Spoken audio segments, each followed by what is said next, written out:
Sesaat lagi Anda akan menyimak Bincang Psikologi Keluarga. Sahabat MK, segmen Bincang Parenting untuk Keluarga hadir kembali menemani Anda di hari yang ke-8 bulan Ramadan 1442 Hijriah. Semoga Anda di pagi hari ini tetap bersemangat. Biasanya kalau sudah memasuki pertengahan, jangan sampai semangat kita luntur begitu ya. Terutama semangat untuk melakukan kebaikan dan mengkaji ilmu. Tentu ini juga merupakan suatu keutamaan yang bisa kita lakukan di bulan Ramadan ini.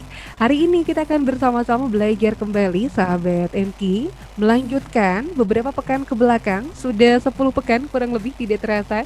Dan hari ini kita akan lanjutkan berkaitan dengan mendampingi anak mengenali diri bersama dengan Pak Wasmin dan juga Ibu Lilis Komariah yang alhamdulillah telah hadir bersama dengan kita di pagi hari ini. Assalamualaikum warahmatullahi wabarakatuh, Ibu Lilis, Pak Wasmin.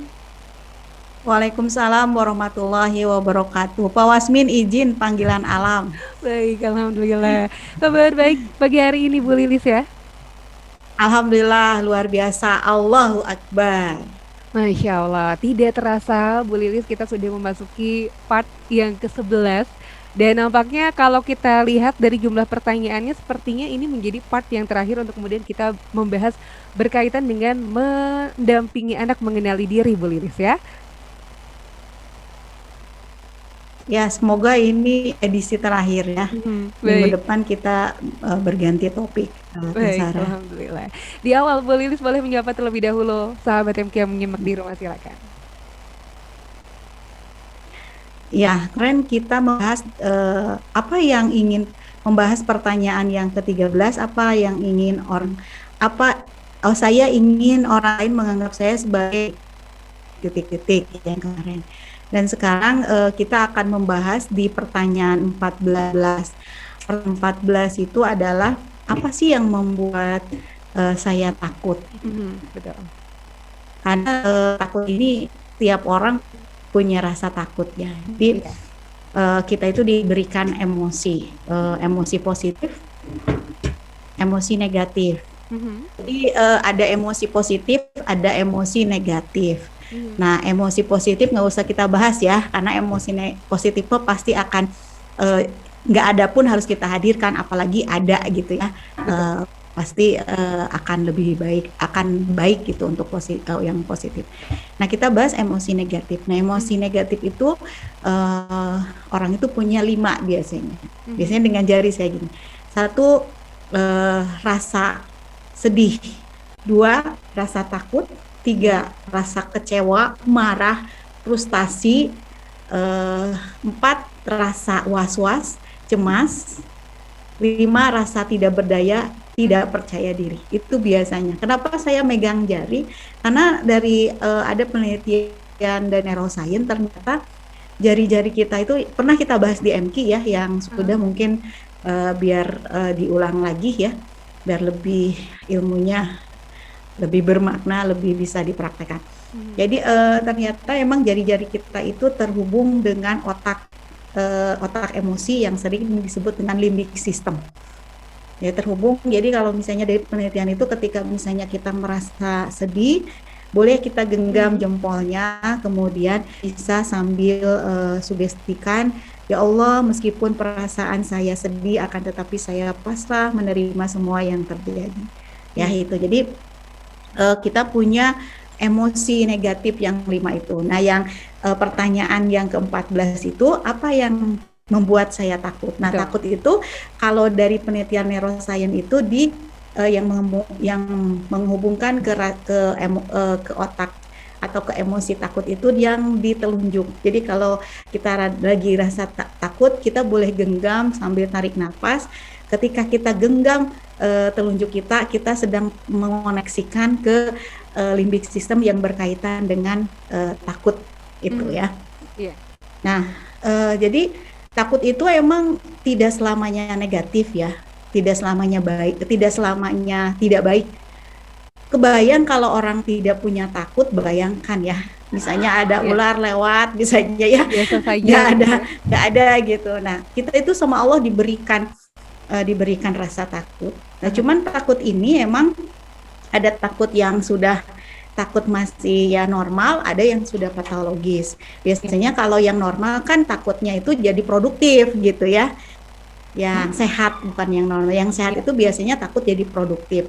Tapi kalau yang tidak sehat atau patologis, takutnya itu malah mungkin jadi penyakit, bukan produktif malah, tapi tidak berdaya ya itu. Jadi kita kadang dihadapkan pada takut, kita harus sudah mulai apa sih yang membuat kita takut. Nah itu ternyata emang dari zaman purba itu sudah ada instingnya. Jadi manusia itu ketika menghadapi ketakutan ada dua pilihan biasanya. Iya. Pilihan dan sekarang ada tiga katanya. Satu, ketika ada rasa takut, contoh misalnya ada ular, kan kita pasti takut, apalagi ularnya ular kobra, Betul. ular yang kayaknya kalau kita digigit langsung bisa racunnya bisa menyebar ke seluruh tubuh kita dan kita bisa misalnya ke arah kematian. Nah, biasanya yang dilakukan adalah satu, lari. Iya. Yang kedua, melawan gitu. Yang ketiga ada yang takut itu diam aja gitu. Nah, kita bisa memilih mana yang kita lakukan. Lari, apakah diam, apakah kita melawan. Iya. Nah, dalam kehidupan pun sama begitu. Ketika dihadapi pada rasa takut tertentu, apakah kita melawan rasa takut itu, atau kita malah lari, atau malah diam saja. Iya. Nah, ini yang nanti kita akan bahas ya. Ini Pak Wasmin sudah beres, Pak Wasmin urusannya. Iya, jadi pertanyaan ke-13-15 ya, hari ini ya.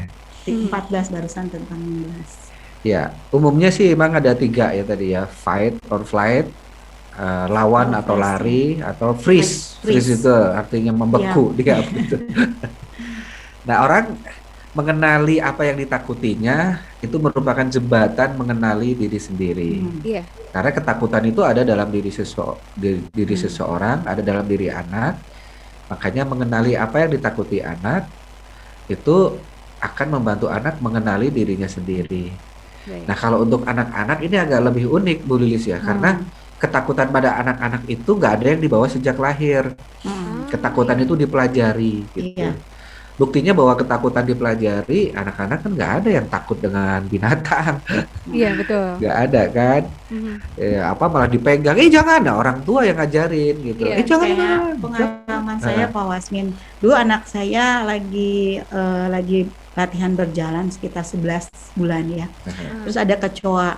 Nah, kalau saya itu belajar dari ibu saya itu kalau ada kecoa, pernah ya ada tukang, terus tukangnya bilang, Bu, ada kecoa itu lagi megang air air di teko itu diguyurin, dibanjur ke tukang itu, tukangnya kaget gitu. Nah, karena ibu saya pokoknya heboh aja kalau melihat kecoa. Terus akhirnya saya belajar kalau lihat kecoa juga Pak Wasmin, jadi heboh aja gitu ya, kayak ada apa gitu. Nah, ketika itu anak saya, "Nda," katanya, "Bunda," gitu.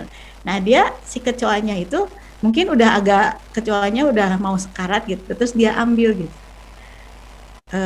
Dia ambil dada. Nah, terus kalau kecoa itu kan meskipun sekarat masih gerak-gerak ya. Pas sudah diambil, terus kecoanya lari gitu. Larinya ke saya. Waduh, ini gimana? Saya waktu itu emang refleksnya pengennya teriak kecoa, tapi saya ingat loh, Teh Sarah, hati-hati. Anak itu bisa belajar langsung dari orang tuanya gitu. Betul. Saat itu saya sambil menterapi diri, ambil sendal saya sampai merinding aja ya, ambil sendal saya, kemudian sambil tutup mata keprek gitu ya. Kecoanya saya keprek pakai sepatu gitu, terus kecoanya udah tidak berdaya, kemudian saya ambil pakai tisu, terus saya buang. Ini binatang kotor ya, kita buang. Sejak itu nggak apa-apa ya. Jadi saya nggak apa-apa loh, kecoanya itu nggak membuat saya apa-apa gitu.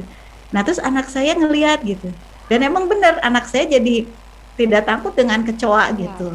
Jadi kalau misalnya itu kecoa, tapi kecoanya nggak respon yang heboh seperti saya. Nah, itu Pak Wasmin. Jadi hati-hati.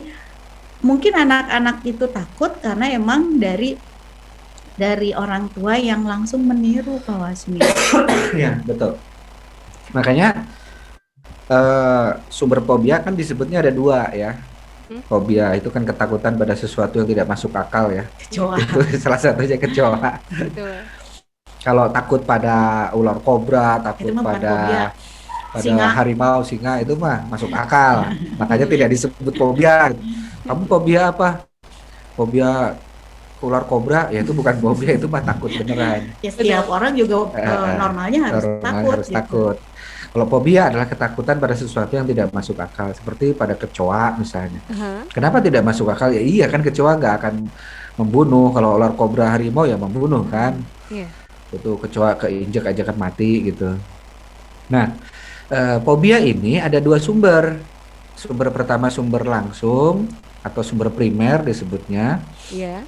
Kalau emang dia takut kecoa ya emang karena pernah kelilipan kecoa terbang misalnya nemplok di wajahnya gitu sampai baunya misalnya gitu. Itu sumber primer namanya. Yang kedua fobia karena sumber sekunder. Sumber sekunder itu dia tidak pernah mengalami tapi tiba-tiba takut karena mendapat informasi.